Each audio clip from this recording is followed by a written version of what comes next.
মানুষ কতটা বিচিত্র হতে পারে। সব সময় স্বপ্ন দেখতে থাকে যে কাল আমি এটা করব, কাল আমি ওটা শুরু করব, কাল আমি ওটা সম্পন্ন করব।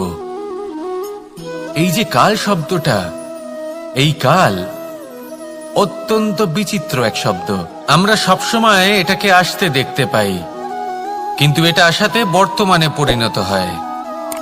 আবার আজ নতুন কাল দেখতে পাই, তার জন্য অপেক্ষা করি, যখন সেটা সামনে আসে বর্তমানে পরিণত হয়। এই কাল সবসময় একটা মিথ্যে সান্ত্বনা দেয় যে সে আসছে, কিন্তু সে কখনোই আসে না। যেটা আপনার হাতে রয়েছে তা হলো আজ, বর্তমান।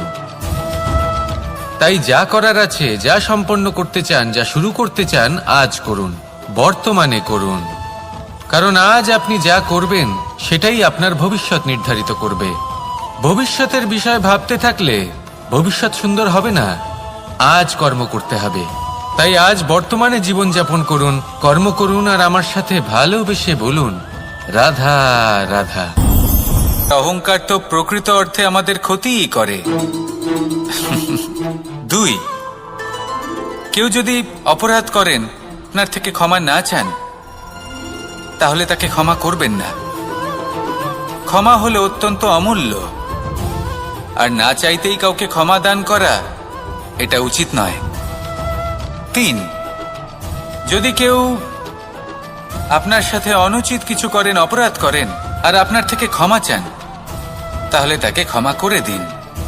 তাতে আপনার অন্তরের করুণাবোধ জাগ্রত হবে, প্রেম জাগ্রত হবে, আর তা আপনার জন্য শুভ হবে।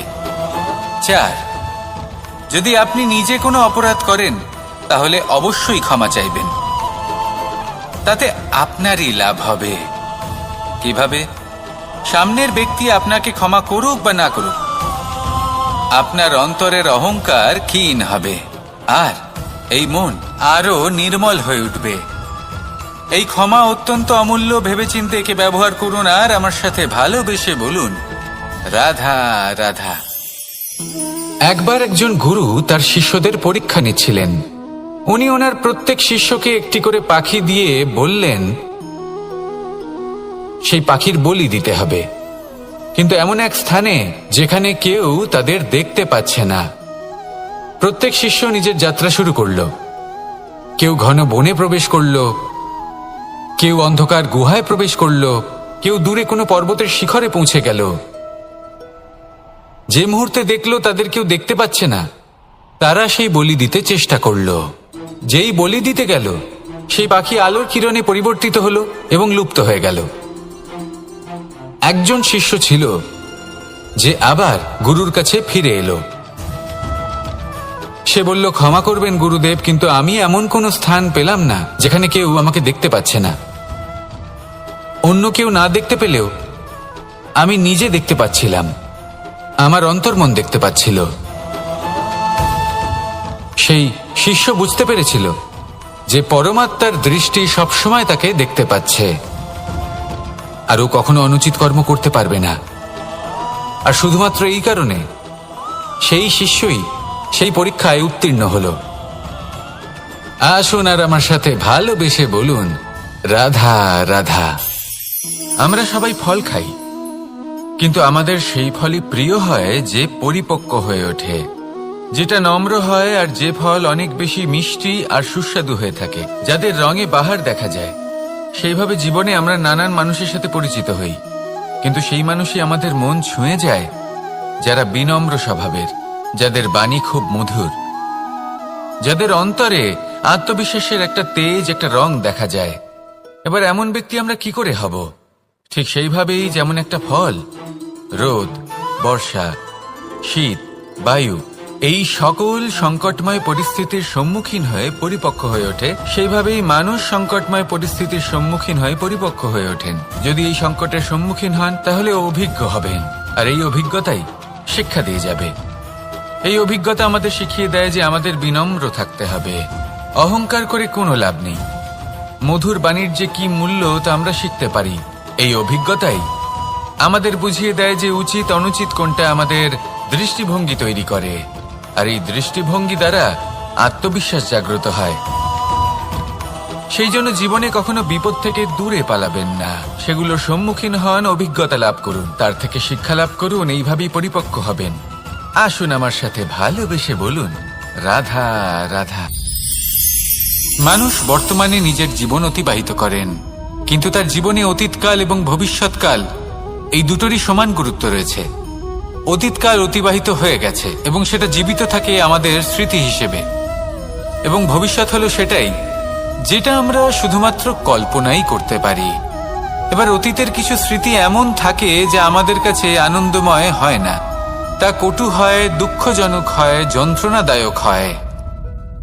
আমরা যা কিছুই করি তা বদলে ফেলতে পারবো না, কিন্তু ভবিষ্যৎকাল সেটা আমরা রচনা অবশ্যই করতে পারি, যদি আজ আমরা শ্রেষ্ঠ কর্ম করি।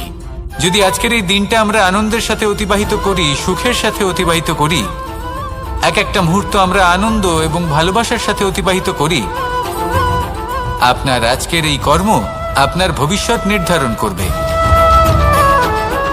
আজ আপনি যেভাবে জীবন কাটাবেন তা ভবিষ্যতে গিয়ে অতীতকালে পরিণত হবে, আর তখন আপনি এমন স্মৃতি খুঁজে পাবেন যেখানে আপনি প্রত্যেকটি মুহূর্ত প্রেম এবং আনন্দের সাথে অতিবাহিত করেছেন, এবং সেই স্মৃতি মধুর হবে। তাহলে আজ শ্রেষ্ঠ এবং উচিত কর্ম করুন, আপনি নিশ্চিত রূপে একটি উজ্জ্বল, শুদ্ধ, পবিত্র এবং আনন্দময় ভবিষ্যৎ লাভ করবেন। আসুন আমার সাথে ভালোবেসে বলুন, রাধা রাধা। এই সংসারে অনেক অনেক এমন জ্ঞানী আছেন যারা নিজের সমস্ত জীবন জ্ঞান অর্জন করতে অতিবাহিত করেছেন। এই সংসারে এমন কোনো বেদ নেই, কোনো পুরাণ নেই, কোনো শাস্ত্র নেই, কোনো ভাষা নেই যা ওনারা জানেন না। এমন কোনো বিষয় নেই যা নিয়ে ওনারা কোনো বক্তব্য রাখতে পারবেন না। কিন্তু আমরা এই সকল জ্ঞানীকে কি ভালোবাসতে পারি?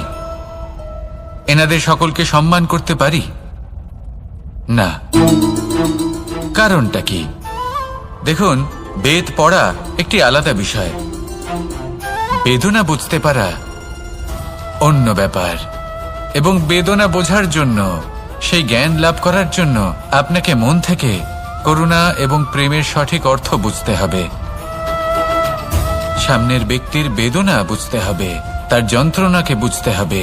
তারপর যে জ্ঞান আপনি অর্জন করেছেন বেদ থেকে, পুরাণ থেকে, শাস্ত্র থেকে, তা প্রয়োগ করে তার বেদনার নিবারণ করা, সেটা বেশি গুরুত্বপূর্ণ।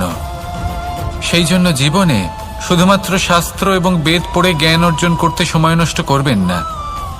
মন থেকে প্রেমের কি অর্থ সেই বিষয়ে জ্ঞান লাভ করার চেষ্টা করুন, করুণাও বুঝতে চেষ্টা করুন। একজন শ্রেষ্ঠ ব্যক্তি হয়ে উঠুন, আর আমার সাথে ভালোবেসে বলুন, রাধা রাধা।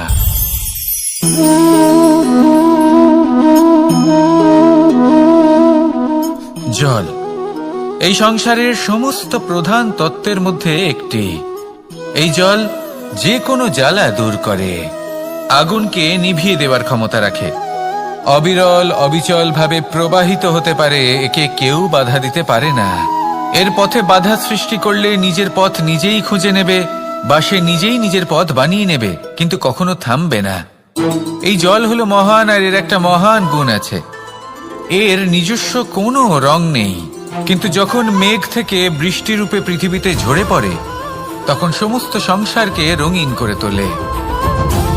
যেখানে খরা হয়েছে সেখানে শ্যামল করে তোলে, যে স্থান শ্যামল সেখানে ভিন্ন ভিন্ন প্রকারের পুষ্প ফুটিয়ে তোলে।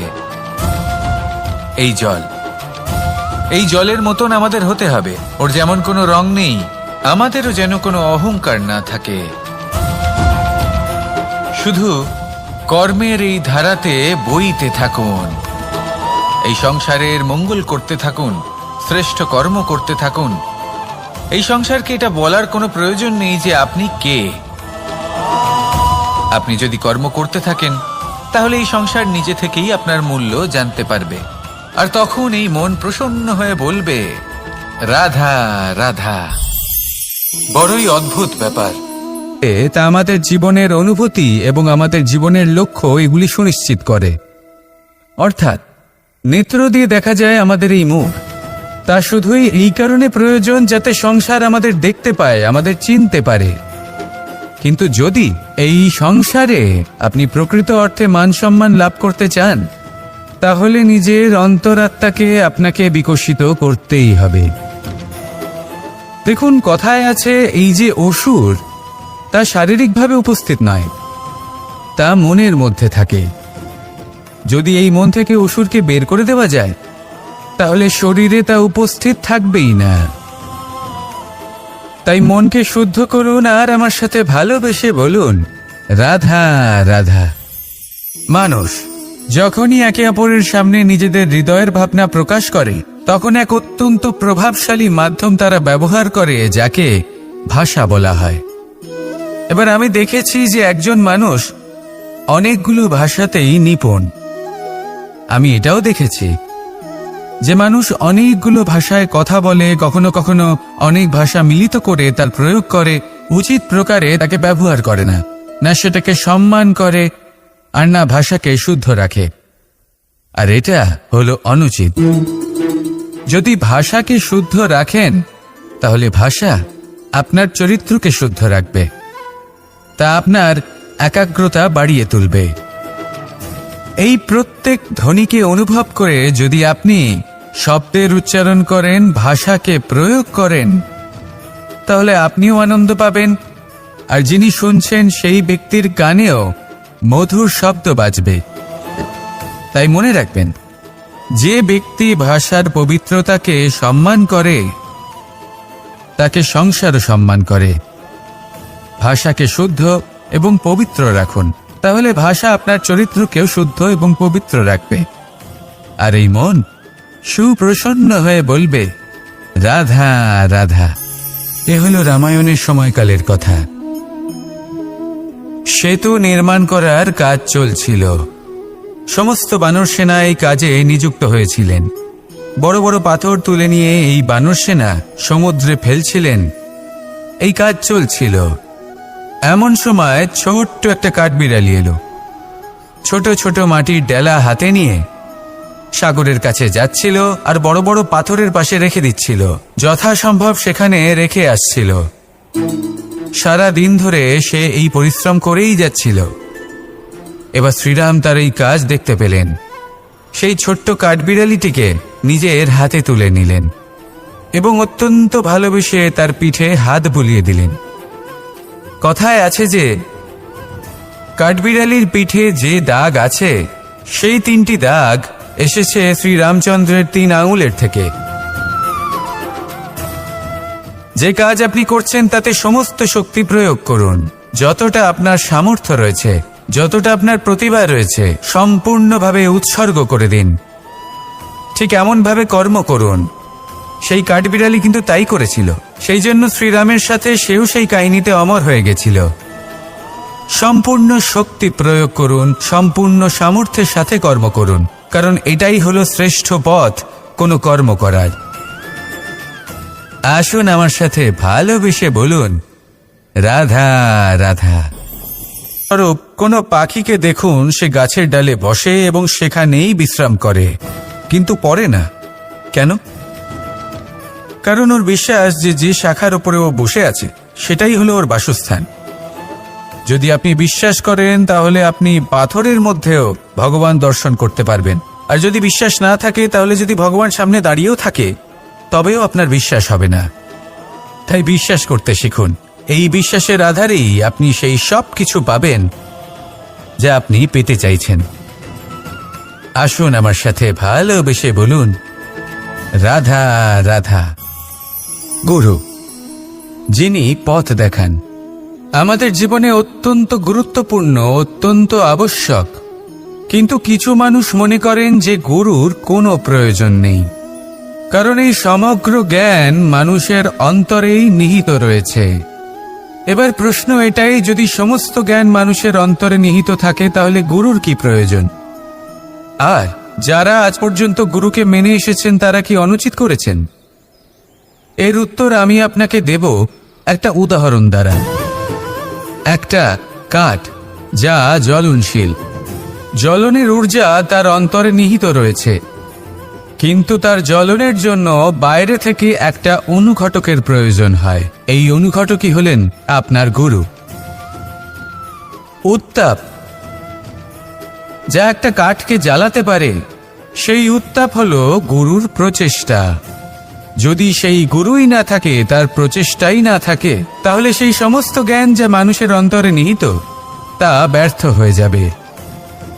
যদি আপনার সাথে আপনার গুরু থাকেন, আপনার পথ প্রদর্শন করেন, আপনার অন্তরের জ্ঞানকে বাইরে নিয়ে আসতে পারেন, তাহলে তাকে সম্মান করুন আর আমার সাথে ভালোবেসে বলুন, রাধা রাধা।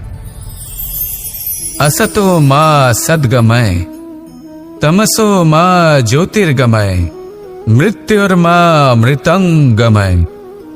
জ্ঞান সেটাই যা অসত্য থেকে সত্যের পথে চালিত করে। প্রকাশ সেটাই যা অন্ধকার থেকে আলোর পথে নিয়ে আসে। জীবন সেটাই যা মৃত্যু থেকে অমরত্বের পথে নিয়ে যায়। এবার এই তিনটে, জ্ঞান, জীবন এবং প্রকাশ, একই রকম। শূন্য থেকে এর উৎপত্তি হয় এবং আস্তে আস্তে আপনার জীবনে বিস্তার লাভ করে। এবার আমরা এটাই ভাবি যে কেমন করে এই তিনটিকে আগলে রাখা যায়। এর উত্তর হলো, এদের আগলে রাখার প্রয়োজনই নেই, ভাগ করে দিতে হবে। কোনো বৃক্ষকেই দেখে নিন, একটি বৃক্ষ অনেক বছর ধরে বেঁচে থাকে। কেন? কারণ সে ভাগ করে দিতে জানে। সে নিজের বীজ ছড়িয়ে দেয়, এই ধরিত্রীতে দেয়, সেই বীজ যা অঙ্কুরিত হয়ে এক নতুন বৃক্ষকে জন্ম দেয়। শুধু ছড়িয়ে দিয়ে একটি বৃক্ষ জীবন দান করতে পারে। যদি কোনো ব্যক্তি জ্ঞান ছড়াতে শিখে যান, যদি প্রকাশ, আলোর কিরণ ছড়িয়ে দিতে শিখে যায়, কোনো ব্যক্তি তার জীবনের সুখ ছড়িয়ে দিতে শিখে যান, তাহলে তিনি মৃত্যুর পরও মৃত হন না। এই ভাগ করে দেওয়ার সুখটাই কিছুটা আলাদা। এই সুখ অনুভব করুন আর আমার সাথে ভালোবেসে বলুন, রাধা রাধা। যদি না থাকেন, তাহলে এই সংসারের অস্তিত্ব আপনার কাছে শূন্যের সমান, তাই না? আপনি না থাকলে এই সংসারও আপনার কাছে নেই। এবার সবাই বলবেন যে এ তো সত্যি কথা, সেই অনুযায়ী তো আমার স্বার্থপর হওয়া উচিত, অহংকারী হওয়া উচিত, কারণ আমার কাছে আমিই তো সবকিছু। দৃষ্টিভঙ্গি পাল্টে দেখুন। আপনার কাছে সবথেকে বেশি গুরুত্বপূর্ণ ব্যক্তি কে? আপনি নিজেই। সেই মানুষটি কেমন হওয়া উচিত একটু ভেবে দেখুন। সবসময় সকলকে সাহায্য করুন, একসাথে মিলে পরিশ্রম করুন, সাহায্য করুন অন্যদেরকে। এটা অতি আবশ্যক।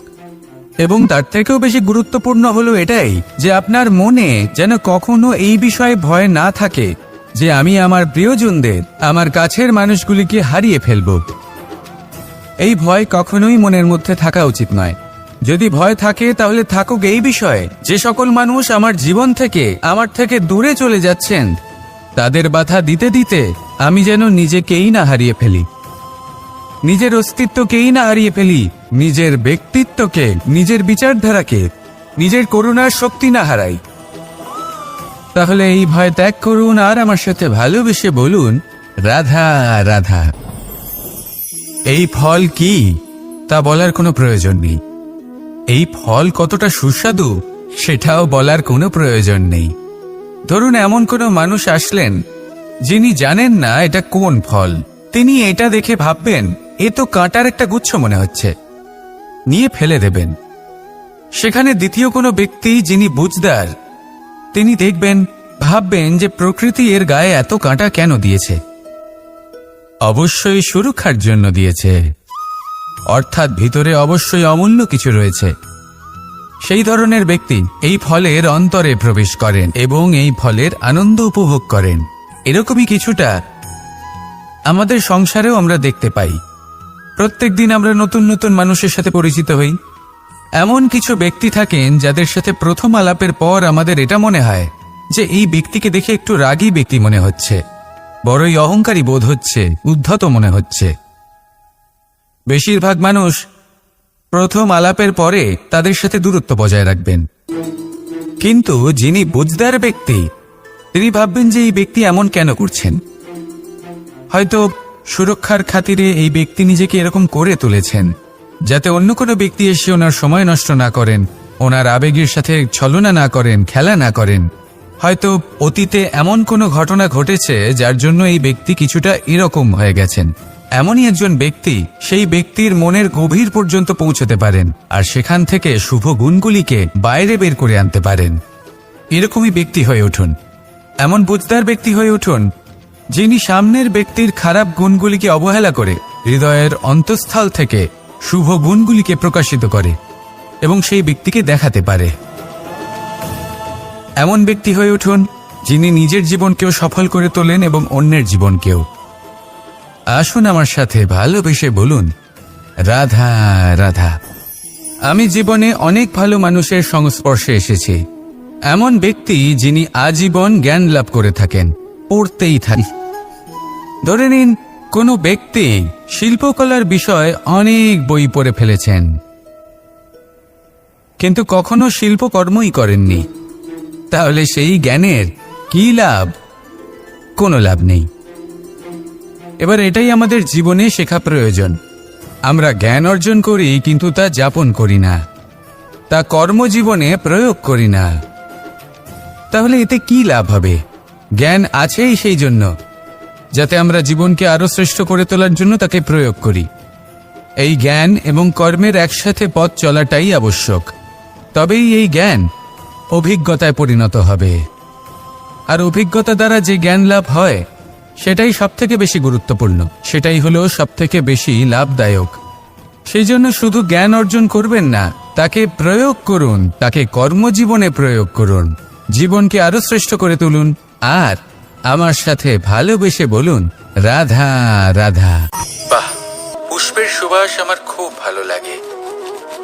অত্যন্ত সুন্দর হয় এই পুষ্প।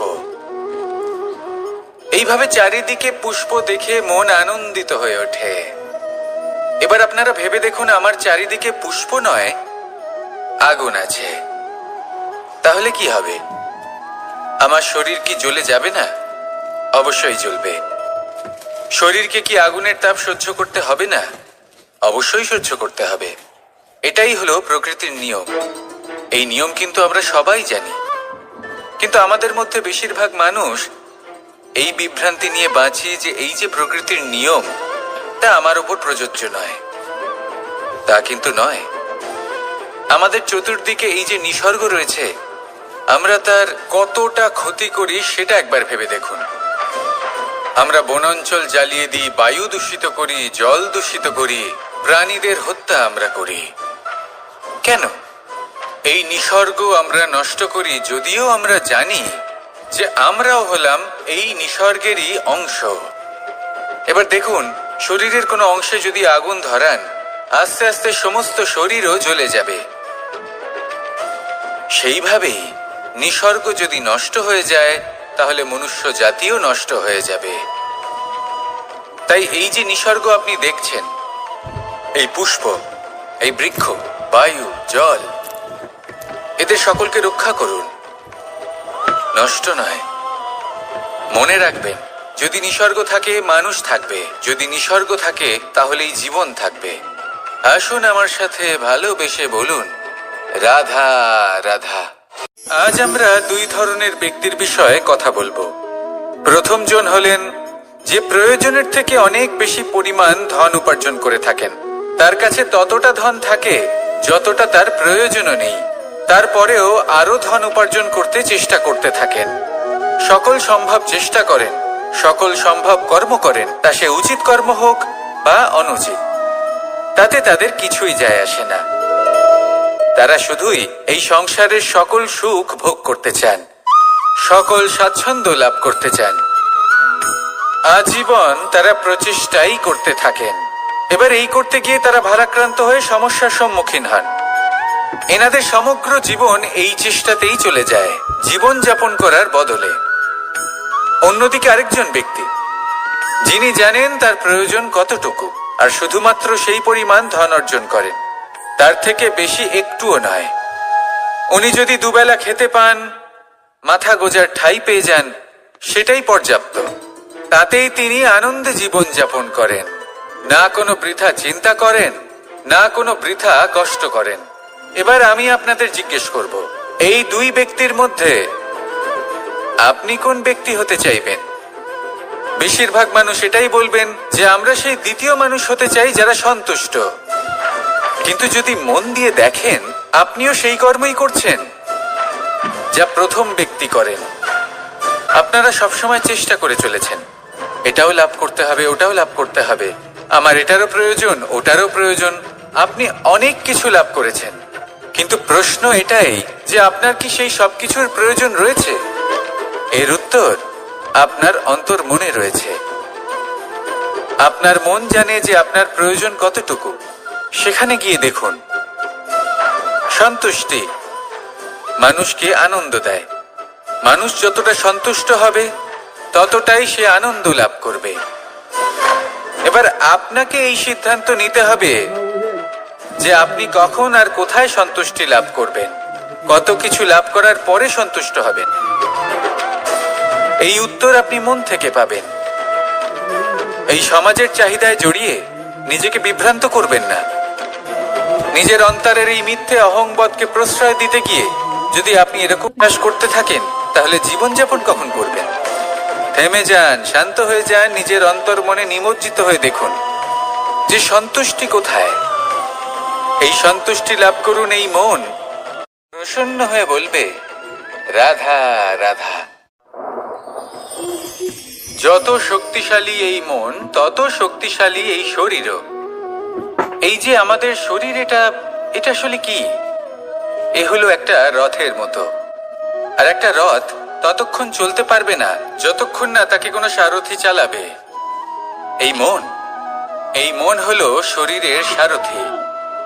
এবার ভাবুন, যদি এই সারথি শক্তিহীন হয়, দুর্বল হয়, তাহলে এই রথের কি হবে? এটা উচিত পথে চলতে পারবে না, উচিত গতিতে চলতে পারবে না, মন মতো স্থানে এটা পৌঁছতেও পারবে না। সেই জন্য মনের শক্তি অত্যন্ত প্রয়োজনীয়। এবার মনের শক্তি আমরা কোথা থেকে লাভ করি? দৃঢ়তার শক্তি থেকে। এবার এই শক্তি আমরা কিভাবে বাড়াতে পারি? আমরা প্রতিদিন কিছু নতুন স্থির করি, কিছু ছোট, কিছু বড়। আর যেই আমরা নতুন কিছু পূর্ণ করি, আমাদের মনের শক্তি বেড়ে যায়। আর যদি পূর্ণ না করতে পারি, মনের শক্তি কমে যায়। একটা দেওয়ালের মতো ছোট ছোট ছোট ছোট শিলা আমরা একটার পর একটা স্থাপন করে একটা দেওয়াল তৈরি করি। এতগুলো পাথর যখন একত্রিত হয়ে যায়, তখন এমন এক দেওয়াল তৈরি হয় যাকে ভাঙা প্রায় অসম্ভব হয়ে দাঁড়ায়। সেরকমই হয় মন এবং দৃঢ়তা। ছোট ছোট কাজ করে নিজের লক্ষ্য পূর্ণ করুন। এই লক্ষ্য যদি পূর্ণ হয়, তবে মনের শক্তি বাড়বে। কিছুটা এইভাবে যে যত বড়ই বিপদ আসুক না কেন, সেই বিপদ নিজে হার মেনে নেবে, কিন্তু আপনার মন ততটাই শক্তিশালী থাকবে। তাই মনের শক্তি বাড়াতে থাকুন, যাতে আপনি উচিত পথে চলতে পারেন, উচিত গতিতে চলেন, আর মনোবাঞ্ছিত স্থানে পৌঁছতে পারেন। তবেই এই মন প্রসন্ন হয়ে বলবে, রাধা রাধা। বৃক্ষকে দেখুন, অত্যন্ত শক্তিশালী বৃক্ষ। এটা সবারই প্রিয়। তা সে ছোট হোক বা বড়, বৃদ্ধ হোক বা জোয়ান, সবাই ভালোবাসে এই বৃক্ষকে। আর সত্যি বলতে, এই বৃক্ষ সবাইকে সেবা করে, সবাইকে ফল দান করে, সবাইকে ছায়া প্রদান করে। দূর থেকে দেখে মনে হয় এর কোনো পরিচর্যার প্রয়োজনই নেই। কিন্তু একজন কুশল মালী এইভাবে ভাবেন না। তিনি সময় অন্তরে খুব খুঁটিয়ে এই গাছ নিরীক্ষণ করেন, দেখতে থাকেন। যদি কোনো এমন শাখা থাকে যা রোগগ্রস্ত, তাহলে সেটা কেটে আলাদা করে দেন। যদি এমন কোনো শাখা থাকে যা মৃত, তাহলে সেটা আলাদা করে দেন। আর এইভাবে উপযুক্ত দেখাশোনা করার কারণেই এই বৃক্ষ এইভাবে সুস্থ হয়ে থাকে, সতেজ হয়ে থাকে, সবার সেবা করতে থাকে। আপনাকেও নিজের সাথে সেটাই করতে হবে। নিজের জন্য আপনাকে একজন কুশল মালী হয়ে উঠতে হবে। রক্ষা করতে হবে নিজের শরীরের, নিজের মনের। আপনার শরীর যদি রোগগ্রস্ত হয়ে পড়ে, তাহলে ওষুধ গ্রহণ করতে হবে। যদি এই মন কোনো এক কারণে বিচলিত হয়ে পড়ে, তাহলে তার থেকে নিজেকে মুক্ত করতে হবে। আপনি যদি নিজের যত্ন নেন, তবেই এই বৃক্ষের মতো হতে পারবেন। সেই বৃক্ষ যে সবারই প্রিয়, সবাইকেই সেবা করে। আসুন আমার সাথে ভালোবেসে বলুন, রাধা রাধা। ভোজনের দ্বারাই শরীর পুষ্টি লাভ করে। ছোটবেলা থেকে আজ পর্যন্ত যাই আপনার ভোজন হয়ে থাকুক, যাই আপনার আহার হয়ে থাকুক, সেই অনুসারেই আপনার শরীর গঠিত হয়েছে। এই ভোজন অত্যন্ত গুরুত্বপূর্ণ, সেই জন্য এর প্রত্যেক অংশকে বোঝা খুব আবশ্যক। প্রথম অংশ, যে আমরা কি গ্রহণ করছি, এই ভোজন কোন স্থান থেকে আসছে সেটা বুঝুন। দ্বিতীয় অংশ, ভোজন কে বানাচ্ছেন। এই ভোজন সর্বশ্রেষ্ঠ তখনই হয় যখন মাতার হাতে তৈরি করা ভোজন হয়। কিন্তু যদি মাতার তৈরি করা ভোজন আপনি প্রাপ্ত নাও করতে পারেন, তাহলে সেই ব্যক্তির ভোজন তৈরি করা উচিত যিনি সাত্ত্বিক। তৃতীয় অংশ, কোন স্থানে আপনি ভোজন গ্রহণ করছেন। যে স্থানে আপনি ভোজন গ্রহণ করছেন তা সাত্ত্বিক হওয়া উচিত। তাহলে অত্যন্ত গুরুত্বপূর্ণ। এবং চতুর্থ সবথেকে গুরুত্বপূর্ণ অংশ, তা হলো এই ভোজন আপনি যার দ্বারা প্রাপ্ত করেছেন, যেখান থেকে প্রাপ্ত করেছেন, যে স্থানে বসে আপনি ভোজন গ্রহণ করছেন তার প্রতি কৃতজ্ঞতা প্রকাশ করুন এবং ভোজন পূর্ণরূপে সমাপ্ত করুন। তবেই এই ভোজন আপনাকে সুখী জীবন দান করবে, সুস্থ শরীর দেবে, আর এই মন তা সুপ্রসন্ন হয়ে বলবে, রাধা রাধা। এই হলো বট গাছের একটা বীজ।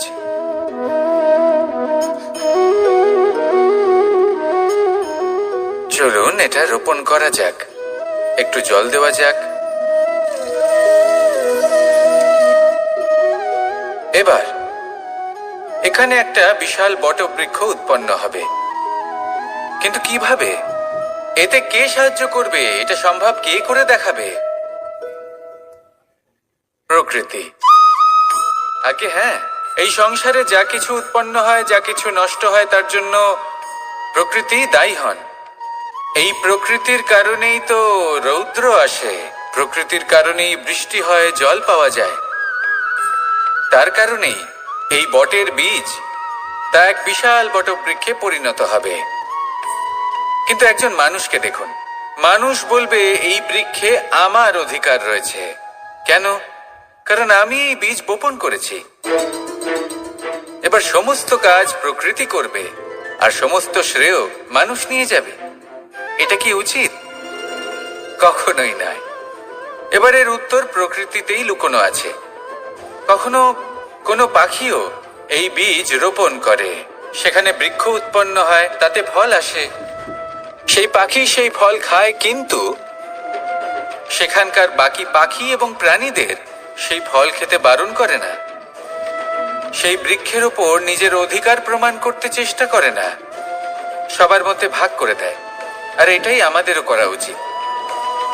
যা প্রকৃতি থেকে আসছে তা আবার প্রকৃতিতেই ফিরে যেতে দিন। এটা অত্যন্ত প্রয়োজনীয়। পাখিদের মতো হতে চেষ্টা করুন, তবেই আপনার এই মন আকাশে উড়তে থাকবে আর সুপ্রসন্ন হয়ে বলবে, রাধা রাধা। কোকিলের ডাক শুনে আমার মন প্রফুল্ল হয়ে ওঠে। কোকিল হলো আমার অত্যন্ত প্রিয়। এরকমই আরো একটা পাখি আছে, কাক। একদিকে কাক, অন্যদিকে কোকিল। এদের মধ্যে বেশি পার্থক্য নেই, কিন্তু কোকিলের কণ্ঠ শুনে সবার মন প্রফুল্ল হয়ে ওঠে। কোকিল যখন সামনে আসে তখন মন শান্ত হয়ে যায়। যখন কাক সামনে আসে তখন মানুষ দূরে পালিয়ে যায়। এমন কেন হয়? কারণ হলো বাণী। কোকিলের বাণী অত্যন্ত মিষ্টি, অত্যন্ত মধুর। সেখানেই কাকের বাণী অত্যন্ত কর্কশ শোনায়, আর কর্কশ বাণী শোনা কেউ পছন্দ করেন না। আপনি নিজেকে জিজ্ঞেস করুন, কোনো ব্যক্তি আপনার সাথে কথা বললে তার বাণী মধুর হলে আপনার ভালো লাগে, আর যদি কর্কশ হয় তার থেকে দূরে চলে যেতে ইচ্ছে করে। তাই নিজের বাণীও এইভাবেই মধুর রাখুন, মিষ্টি রাখুন। এ আমারও খুব প্রিয়। আর এটা তখন হয় যখন মনে প্রেম থাকে। মনের মধ্যে প্রেম জাগ্রত করুন, বাণী নিজে থেকেই মধুর হয়ে যাবে। আর কৃষ্ণ নিজে থেকে আপনার কাছে আসবে আর আপনার সাথে বলবে, কি রাধা রাধা। এটা হলো ধান গাছ। এর থেকে যে চাল উৎপন্ন হয় তা মানুষ গ্রহণ করেন। আর এটা কি? এ হলো জংলি ঘাস। একবার ভেবে দেখুন, যদি এই জংলি ঘাস ধান গাছের আশেপাশে থাকে তাহলে কি হবে? ধান উৎপন্ন হতে পারবে? তা উৎকৃষ্ট হতে পারবে? আমরা কি তা গ্রহণ করতে পারবো? কখনোই নয়। এই জংলি ঘাস ধানকে নষ্ট করে দেবে, কিন্তু নিজে জীবিত থাকবে। এটাই হলো আজকের শিক্ষা। এই সংসারে যদি আপনি নীতির পথে চলতে চান, উচিত কর্ম করতে চান, সংসারকে সেবা করতে চান, তাহলে জংলি ঘাসের মতো ব্যক্তিদের থেকে সবসময় দূরে থাকতে হবে। সেই ব্যক্তি যারা দুর্নীতি এবং মিথ্যা দ্বারা পরিপূর্ণ, যাদের ব্যবহার অশুভ, যাদের অনেক অশুভ গুণ রয়েছে, তারা সঠিক নয়। সেই সকল ব্যক্তি যাদের চরিত্র অত্যন্ত দুষ্ট হয়, তারা হয় শুভ চরিত্রের ব্যক্তিকে একদম নষ্ট করে দেয়, নয় নিজের মতো বানিয়ে তোলে। তাই যদি আপনি নীতির পথে চলতে চান, এই সংসারের জন্য শুভ কর্ম করতে চান, তাহলে সেই সঙ্গ লাভ করুন যে সঙ্গ জ্ঞানে পরিপূর্ণ, যাদের মধ্যে অনেক গুণ আছে, যাদের থেকে প্রতিদিন কিছু শিখতে পারবেন। এমন ব্যক্তির সাথে জীবন অতিবাহিত করুন। দুরাচারীদের থেকে দূরে থাকুন। তবেই এই মন প্রসন্ন হয়ে বলবে, রাধা রাধা। আমাদের গৃহে অনেক কক্ষ রয়েছে, কিন্তু এমন কি আছে যে একটাই থাকে? আমাদের গৃহের দ্বার। এমন কেন হয়? অনেক দ্বার তো থাকতেই পারে। ভেবে দেখুন, একটা বিশাল ভবন রয়েছে, তার চতুর্দিকে অনেক দ্বার আছে। ভালোই হবে, যাতায়াত করতে সুবিধা হবে, কিন্তু এমন আমরা কেন করি না? এবার আপনি বলবেন যে এটার উত্তর তো সহজ। যতগুলো দ্বার থাকবে ততজন দ্বারপালও থাকবে। কে কখন কোথা থেকে আসবে, কোথায় চলে যাবে, সেদিকে খেয়াল থাকবে না। চুরির সম্ভাবনাও বেড়ে যাবে। যাক, এই বিষয় অন্তত আপনি বোঝেন। সেই জন্য আপনার গৃহে একটাই দ্বার রয়েছে। কিন্তু আপনার মনের বিষয় কি জানেন? আপনার মনেও কি কোনো দ্বার আছে? নেই। তার মানে যে কোনো ব্যক্তি যেখান থেকে খুশি আসতে পারে, আর আপনার মনে যা খুশি প্রবেশ করিয়ে চলে যেতে পারে। কোনো বাধার সম্মুখীন না হয়ে কোনো ব্যক্তি আপনার মনে যা কিছু প্রবেশ করিয়ে চলে যাবে, তা সে আমাদের পক্ষে শুভ হোক, অশুভ হোক, বা যতই ঘাতক হোক না কেন। সেই ভাবনা হতে পারে বাসনাময়, ক্রোধে পরিপূর্ণ, মতভেদে পরিপূর্ণ, বিদ্বেষ বা অহংকারে পরিপূর্ণ, বা কোনো ব্যর্থ ভাবনা হতে পারে। বিশ্বের যে কোনো ভাবনা মনে এসে বসবাস করতে পারে। এবার মনে যা ভাবনা থাকবে, মন সেটাই অনুভব করবে। নেতিবাচক ভাবনা যদি মনে ঘর করে, মন সুখ অনুভব কি করে করবে? সেই জন্য আবশ্যক হলো মনের মাঝে ইতিবাচক সত্তার দ্বার গড়ে তোলা। অর্থাৎ কোনো ভাবনা যদি আসে এবং ইতিবাচক হয়, তাহলে তাকে মনে প্রবেশ করতে দিন। যদি তা আপনাকে আর্থিক, সামাজিক, পারিবারিক, আধ্যাত্মিক লাভ দেয়, তাহলে তাকে প্রবেশ করতে দিন। যদি না দেয়, যদি তা নেতিবাচক ভাবনা হয়, তাকে দ্বার থেকেই আবার ফিরিয়ে দিন। যত শুভ চিন্তায় থাকবে এই মন, ততই শুভ হবে আপনার জীবন। আর এই মন সুপ্রসন্ন হয়ে বলবে, রাধা রাধা। মানুষ ছোট হোক বা বড়, রাজা হোক বা দরিদ্র, সমস্ত মানুষের মধ্যে একটা সামঞ্জস্য থাকে। সমস্ত মানুষের কাছে তার প্রশংসা অত্যন্ত গুরুত্বপূর্ণ। সে খুবই প্রসন্ন হয় যদি আপনি তার প্রশংসা করেন। কিন্তু আপনি যদি তাকে এটা বলেন যে এটা তোমার ভুল ছিল, তোমার কিছু খামতি ছিল, তখন সেটা সে মানতে রাজিই থাকে না। সব মানুষ এটা শুনতে পছন্দ করে যে সে যেটা করেছে সেটাই সর্বোত্তম। এবার আমি আপনাকে একটা কথা বলি। এই হলো নিন্দা, এই হলো প্রশংসা, আর এই হলো সত্য, যা সবার থেকে উচ্চস্থানীয়। সেই জন্য মানুষ আয়না দেখে। আয়না তাকে তার সৌন্দর্য দেখায় না, তাকে দেখায় যা সত্য, যাতে মানুষ আরো সুন্দর হওয়ার চেষ্টা করতে থাকে। তাই আয়না অত্যন্ত গুরুত্বপূর্ণ সত্যকে জানার জন্য। জীবনে নিন্দুকের মাহাত্ম্য প্রশংসকের মাহাত্ম্যের থেকে অনেক বেশি। কেন? কারণ তারা আপনাকে আপনার খামতি দেখায়, আপনার ভুলগুলো বুঝিয়ে দেয়, আপনাকে একটা সুযোগ দেয় নিজেকে শুধরে নিতে, নিজেকে আরো শ্রেষ্ঠ করে তুলতে। যা প্রশংসক করতে পারে না। তাই জীবনে যদি কখনো নিন্দা করা হয় তাকে ভালোবেসে গ্রহণ করুন, ধন্যাত্মক রূপে গ্রহণ করুন। যদি নিজেকে কোনো শিক্ষা দেওয়া সম্ভব হয় তাহলে অবশ্যই দিন। দেখবেন মন প্রসন্ন হয়ে বলবে, রাধা রাধা। জীবনে কখনো সাফল্য আসে, আবার কখনো অসফলতা, কখনো আশা পাওয়া যায়, কখনো নিরাশা, কখনো জয় লাভ করি, আবার কখনো পরাজয়। এর পেছনের কারণটা জানা অত্যন্ত প্রয়োজনীয়। যদি আমি পরাজয়ের কথা বলি, যখনই আমরা পরাজয় লাভ করি আমরা ভাবতে থাকি যে এমন কেন হলো? আমাদের শত্রু কি বেশি শক্তিশালী ছিল, নাকি আমাদের নীতিতে কোনো খামতি ছিল? এই সমস্ত কারণের পেছনে খুব বড় একটা কারণ থাকে, আর সেই কারণ আমাদের অন্তরে সুপ্ত থাকে। ধরে নিন একটা পথ, তাতে আপনি চলছেন, সেই পথ কাঁটায় পরিপূর্ণ, কিন্তু আপনি পাদুকা পরে রয়েছেন আর আপনি হেঁটে সামনে এগিয়ে যান। এবার এমন একটা পথ এলো যা পুষ্পে ঢাকা, আর আপনি পাদুকা পরে রয়েছেন, কিন্তু আপনার পাদুকাতে একটা পাথর আটকে গেল। তখন দু পা হাঁটাও খুব কঠিন হয়ে পড়ে।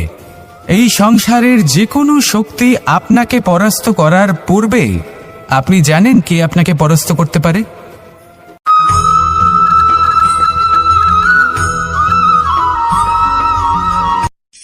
অগ্নি, চতুর্থ তত্ত্ব, সব থেকে বেশি গুরুত্বপূর্ণ কিন্তু তার থেকেও বেশি ভয়াবহ। কখনো অগ্নিকে নিয়ন্ত্রিত রূপে উনুনে জ্বলতে দেখেছেন? এই অগ্নি আমাদের খাবার বানাতে সাহায্য করে, যা আমাদের শক্তি প্রদান করে। কিন্তু এই অগ্নি যখন বিচলিত হয়ে, অনিয়ন্ত্রিত হয়ে কোনো বনের আগুন হয়ে ওঠে, তখন মহা বিনাশ ঘটে যায়। আপনারই অন্তরের ঊর্জা হলো এই অগ্নি। এটা আপনার শক্তিও, আপনার ক্রোধ। একে ব্যবহার কিভাবে করবেন তা আপনারই হাতে। যদি কোনো ব্যক্তি নিজের অন্তরের এই ঊর্জাকে ব্যবহার করেন শক্তির রূপে, তাহলে সে বিকাশ ঘটাতে পারে, নির্মাণ ঘটাতে পারে। কিন্তু যদি কোনো ব্যক্তি তার অন্তরের ঊর্জাকে বিধ্বংসী অস্ত্র বানিয়ে ফেলেন, তাহলে নিশ্চিত রূপে মহা বিনাশ ঘটতে পারে, যাতে বিনাশ তারও অবশ্যই হবে। অনেক বছর পূর্বে এমনই এক আগুনের দ্বারা এই সুন্দর পৃথিবীর নির্মাণ হয়েছিল, আর অনেক বছর পূর্বে এমন এক আগুনেই সমস্ত জীব এবং সংসার বিলুপ্ত হয়ে গেছিল। এবার আপনি আপনার অন্তরের ঊর্জা দ্বারা বিনাশ ঘটাতে চান নাকি নির্মাণ ঘটাতে চান, সেই সিদ্ধান্ত আপনারই। আসুন আমার সাথে ভালোবেসে বলুন, রাধা রাধা। असतो मा सद्गमय, तमसो मा ज्योतिर्गमय, মৃত্যুর্মা মৃতঙ্গময়। জ্ঞান সেটাই যা অসত্য থেকে সত্যের পথে চালিত করে। শুনতে পছন্দ করে যে সে যেটা করেছে সেটাই সর্বোত্তম। এবার আমি আপনাকে একটা কথা বলি। এ হলো নিন্দা, এ হলো প্রশংসা, আর এই হলো সত্য, যা সবার থেকে উচ্চস্থানীয়। সেই জন্য মানুষ আয়না দেখে। আয়না তাকে তার সৌন্দর্য দেখায় না, তাকে দেখায় যা সত্য, যাতে মানুষ আরো সুন্দর হওয়ার চেষ্টা করতে থাকে। তাই আয়না অত্যন্ত গুরুত্বপূর্ণ সত্যকে জানার জন্য। জীবনে নিন্দুকের মাহাত্ম্য প্রশংসকের মাহাত্ম্যের থেকে অনেক বেশি। কেন? কারণ তারা আপনাকে আপনার খামতি দেখায়, আপনার ভুলগুলো বুঝিয়ে দেয়, আপনাকে একটা সুযোগ দেয় নিজেকে শুধরে নিতে, নিজেকে আরো শ্রেষ্ঠ করে তুলতে, যা প্রশংসক করতে পারে না। তাই জীবনে যদি কখনো নিন্দা করা হয়, তাকে ভালোবেসে গ্রহণ করুন, ধন্যাত্মক রূপে গ্রহণ করুন। যদি নিজেকে কোনো শিক্ষা দেওয়া সম্ভব হয় তাহলে অবশ্যই দিন। দেখবেন মন প্রসন্ন হয়ে বলবে, রাধা রাধা। পুরুষার্থ। শাস্ত্রে 4 ধরনের পুরুষার্থের কথা বলা হয়েছে। প্রথম হলো ধর্ম। আপনি কি জানেন এই ধর্ম আসলে কি? আপনার কি মনে হয় ধর্ম আসলে কি? কোনো বিশেষ ঈশ্বরকে মানাই কি ধর্ম বলা হয়, নাকি কোনো বিশেষ রীতি পালন করাই হলো ধর্ম, নাকি কোনো বিশেষ সাহিত্যকে সর্বশ্রেষ্ঠ মনে করাই হলো ধর্ম? না, ধর্ম হলো সেটা যাকে ধারণ করা যেতে পারে, আর ধারণ শুধু সেটাই করা যায় যা পবিত্র। পবিত্র শুধু তাকেই বলা হয় যা নিঃস্বার্থ, যার মধ্যে শাসন করার কোনো ইচ্ছে নেই, যা সরলভাবেই প্রবাহমান, জল এবং বায়ুর মতো। যখন কোনো ব্যক্তি ধর্মকে ধারণ করেন এবং সেই ধর্ম সেই ব্যক্তিকে রক্ষা করে, তখন তাকে ধর্ম বলা হয়। ধর্ম যা রক্ষা করে অহংকার থেকে, খারাপ চিন্তার হাত থেকে। সেই জন্য পুরুষার্থ গড়ে তোলার আগে, ধর্ম পালন করার আগে ধর্মের প্রকৃত অর্থ কি সেটা বুঝে নিন। এটা জেনে রাখুন যে সমস্ত ধর্মের আধার, সমস্ত ধর্মের ভিত শুধুমাত্র ভালোবাসা। আসুন আর এই ভালোবাসার সাথেই বলুন, রাধা রাধা। মানুষ ছোট হোক বা বড়, রাজা হোক বা দরিদ্র, সমস্ত মানুষের মধ্যে একটা সামঞ্জস্য থাকে। সমস্ত মানুষের কাছে তার প্রশংসা অত্যন্ত গুরুত্বপূর্ণ। সে খুবই প্রসন্ন হয় যদি আপনি তার প্রশংসা করেন, কিন্তু আপনি যদি তাকে এটা বলেন যে এটা তোমার ভুল ছিল, তোমার কিছু খামতি ছিল, তখন সেটা সে মানতে রাজিই থাকে না। সব মানুষ এটা শুনতে পছন্দ করে যে সে যেটা করেছে সেটাই সর্বোত্তম। এবার আমি আপনাকে একটা কথা বলি, এই হলো নিন্দা, এই হলো প্রশংসা, আর এই হলো সত্য, যা সবার থেকে উচ্চস্থানীয়। সেই জন্য মানুষ আয়না দেখে। আয়না তাকে তার সৌন্দর্য দেখায় না, তাকে দেখায় যা সত্য, যাতে মানুষ আরো সুন্দর হওয়ার চেষ্টা করতে থাকে। তাই আয়না অত্যন্ত গুরুত্বপূর্ণ সত্যকে জানার জন্য। জীবনে নিন্দুকের মাহাত্ম্য প্রশংসকের মাহাত্ম্যের থেকে অনেক বেশি। কেন? কারণ তারা আপনাকে আপনার খামতি দেখায়, আপনার ভুলগুলো বুঝিয়ে দেয়, আপনাকে একটা সুযোগ দেয় নিজেকে শুধরে নিতে, নিজেকে আরো শ্রেষ্ঠ করে তুলতে, যা প্রশংসক করতে পারে না। তাই জীবনে যদি কখনো নিন্দা করা হয়, তাকে ভালোবেসে গ্রহণ করুন, ধন্যাত্মক রূপে গ্রহণ করুন। যদি নিজেকে কোনো শিক্ষা দেওয়া সম্ভব হয় তাহলে অবশ্যই দিন। দেখবেন মন প্রসন্ন হয়ে বলবে, রাধা রাধা। জীবনে কখনো সাফল্য আসে, আবার কখনো অসফলতা, কখনো আশা পাওয়া যায়, কখনো নিরাশা, কখনো জয় লাভ করি, আবার কখনো পরাজয়। এর পেছনের কারণটা জানা অত্যন্ত প্রয়োজনীয়। যদি আমি পরাজয়ের কথা বলি, যখনই আমরা পরাজয় লাভ করি আমরা ভাবতে থাকি যে এমন কেন হলো? আমাদের শত্রু কি বেশি শক্তিশালী ছিল, নাকি আমাদের নীতিতে কোনো খামতি ছিল? এই সমস্ত কারণের পেছনে খুব বড় একটা কারণ থাকে, আর সেই কারণ আমাদের অন্তরে সুপ্ত থাকে। ধরে নিন একটা পথ, তাতে আপনি চলছেন, সেই পথ কাঁটায় পরিপূর্ণ, কিন্তু আপনি পাদুকা পরে রয়েছেন আর আপনি হেঁটে সামনে এগিয়ে যান। এবার এমন একটা পথ এলো যা পুষ্পে ঢাকা, আর আপনি পাদুকা পরে রয়েছেন, কিন্তু আপনার পাদুকাতে একটা পাথর আটকে গেল। তখন দু পা হাঁটাও খুব কঠিন হয়ে পড়ে। এই সংসারের যে কোনো শক্তি আপনাকে পরাস্ত করার পূর্বে আপনি জানেন কি আপনাকে পরাস্ত করতে পারে?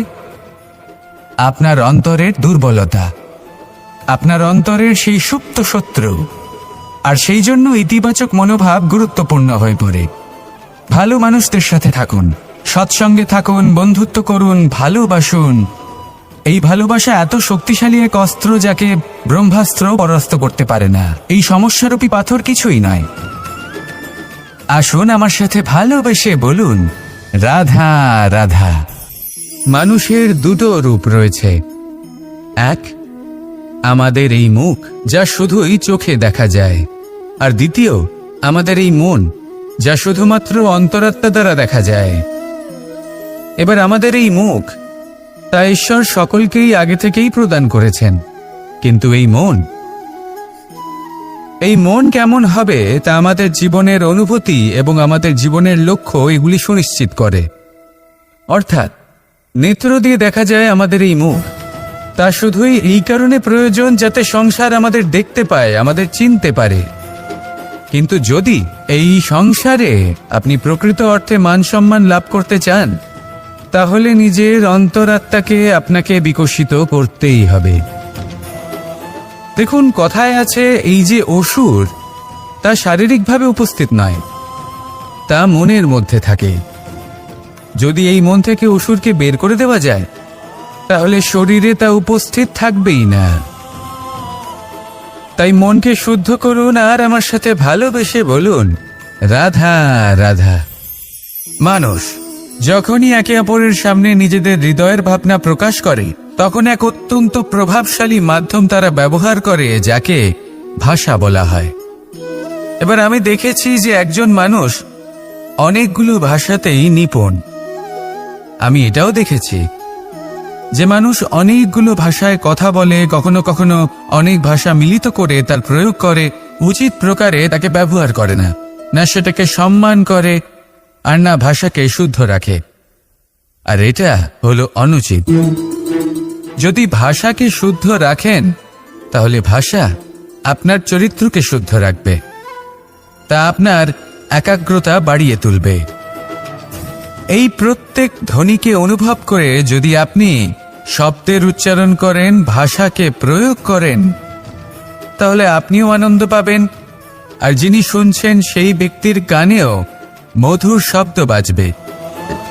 তাই মনে রাখবেন, যে ব্যক্তি ভাষার পবিত্রতাকে সম্মান করে, তাকে সংসারও সম্মান করে।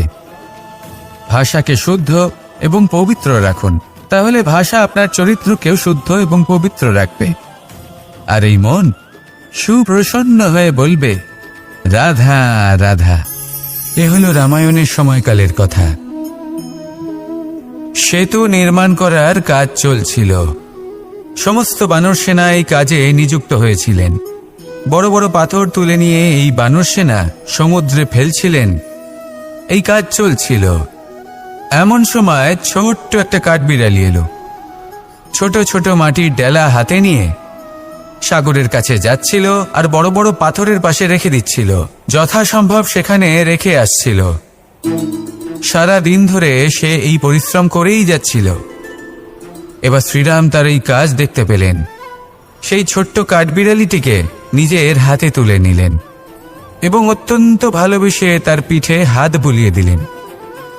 কথায় আছে যে কাঠবিড়ালির পিঠে যে দাগ আছে, সেই 3টি দাগ এসেছে শ্রীরামচন্দ্রের 3 আঙুলের থেকে। যে কাজ আপনি করছেন তাতে সমস্ত শক্তি প্রয়োগ করুন। যতটা আপনার সামর্থ্য রয়েছে, যতটা আপনার প্রতিভা রয়েছে, সম্পূর্ণভাবে উৎসর্গ করে দিন। ঠিক এমনভাবে কর্ম করুন। সেই কাঠবিড়ালি কিন্তু তাই করেছিল। সেই জন্য শ্রীরামের সাথে সেও সেই কাহিনীতে অমর হয়ে গেছিল। সম্পূর্ণ শক্তি প্রয়োগ করুন, সম্পূর্ণ সামর্থ্যের সাথে কর্ম করুন, কারণ এটাই হলো শ্রেষ্ঠ পথ কোনো কর্ম করার।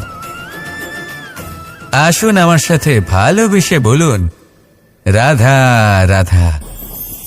এই সংসারে যখন সাফল্যের পথে আপনি অগ্রসর হবেন, তখন আপনার পরিশ্রম, একাগ্রতা, সাহসের সাথে সাথে সমাজের মানসিকতাও সহ্য করতে হবে। এই আমরা ভয়ভীত হয়ে পড়ি, সেই কারণে নিজেদের আশা, নিজেদের বিশ্বাস হারিয়ে ফেলি। এবার যদি সেই নিন্দার ভয়ে আমরা লক্ষ্যচ্যুত হই, তাহলে সেটা অনুচিত। সেই জন্য জীবনে শুধু পরিশ্রম করতে থাকুন, সামনে এগোতে থাকুন। যেই দিন আপনি আপনার লক্ষ্য লাভ করবেন, সেই প্রত্যেক ব্যক্তি যারা নিন্দা করছিলেন, তাদের দৃষ্টি আপনা থেকেই পাল্টে যাবে, ঠিক কিনা? এই সংসারকে যা প্রাণ চায় তাই বলতে দিন। যদি আপনি কারোর কথা শুনতে চান, তাহলে নিজের অন্তরের কথা শুনুন। সেটাই আপনাকে উচিত পথে নিয়ে যাবে। সামনে অগ্রসর হতে থাকুন, পরিশ্রম করুন। এমন একটা দিন আসবে যেদিন এই নিন্দুক ব্যক্তিরা আপনার লক্ষ্য প্রাপ্তির উদাহরণ সবাইকে দেবে। আসুন আমার সাথে ভালোবেসে বলুন, রাধা রাধা। মানুষ সুখী জীবনযাপনের প্রতি এতটাই অভ্যস্ত হয়ে পড়ে যে একটা ছোট্ট সমস্যা এলেই সে সবার থেকে সাহায্য চাইতে শুরু করে দেয়। সে সাহায্য লাভও করে এবং সেই সংকট থেকে সে বেরিয়েও আসে।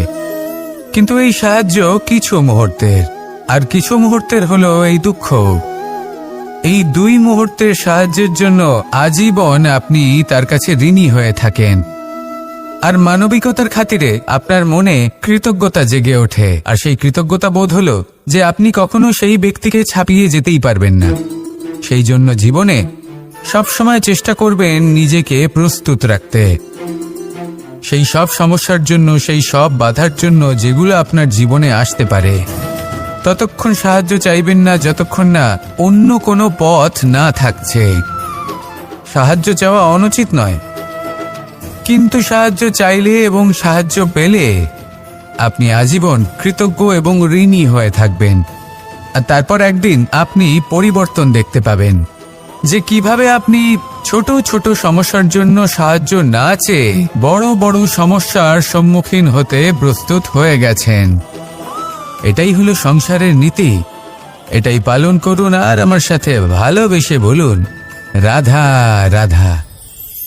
এমন অনেক মানুষ আছেন যারা আমাকে ভগবানের পরিভাষা জানতে চান, যে ভগবান আসলে কি, তিনি কেমন। এবার দেখুন, ভগবান হোক বা আপনার স্বপ্ন হোক বা আপনার লক্ষ্য হোক না কেন, সেই লক্ষ্য তখনই পূর্ণ হয়, তখনই তাকে লাভ করা সম্ভব যখন আপনার দৃষ্টিভঙ্গি মঙ্গলময় হয়, যখন আপনি নিজে মনে করবেন যে আমি যেটা পেতে চাইছি তা শুভ।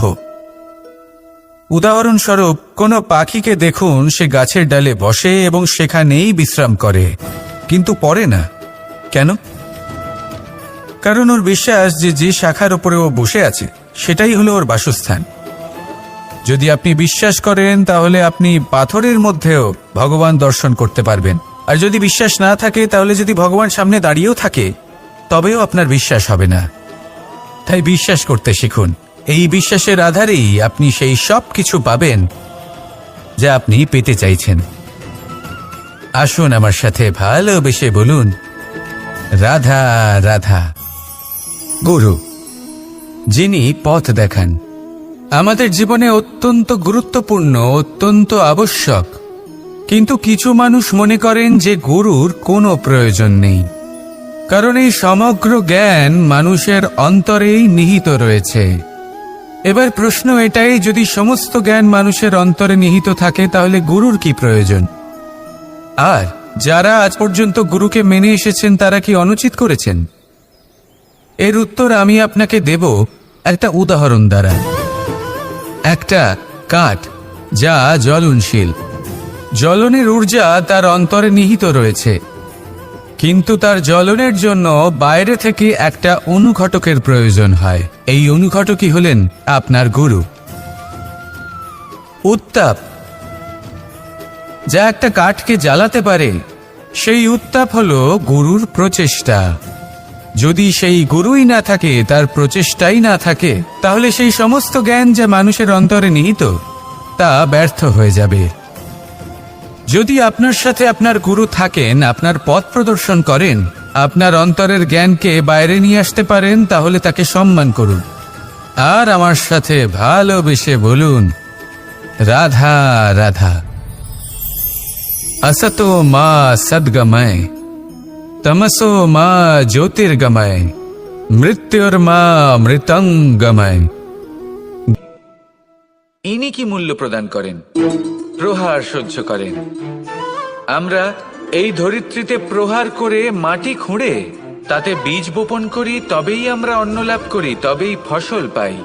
জীবনে যদি আপনাকে সফল হতে হয়, সম্মান পেতে হয়, যশ পেতে হয়, তাহলে আপনাকে মূল্য দিতেই হবে। যদি আপনি সাফল্য লাভ করতে চান, তাহলে দিন রাত আপনাকে ত্যাগ করতে হবে, যেখানে সমগ্র সংসার সন্তোষ অনুভব করছে, আর আপনাকে করতে হচ্ছে পরিশ্রম। যদি আপনি সম্মান প্রাপ্ত করতে চান, তাহলে আপনাকে সেই সুখ ত্যাগ করতে হবে যা সবার কাছে রয়েছে। যদি আপনি যশ লাভ করতে চান, তাহলে নিজের অন্তরকে মেরে ফেলা আপনাকে শিখতে হবে, তবেই আপনি যশ লাভ করবেন। জীবনে শুধুমাত্র ধন মূল্যবান নয়, কিন্তু এই যে মূল্যের কথা আমি বলছি, সেটা যদি আপনি দিতে পারেন, তাহলে নিশ্চিত রূপে এটা আপনাকে আরো মূল্যবান করে তুলবে। নিশ্চিত রূপে গড়ে তুলবে। তাহলে এটাই করুন আর আমার সাথে ভালোবেসে বলুন, রাধা রাধা।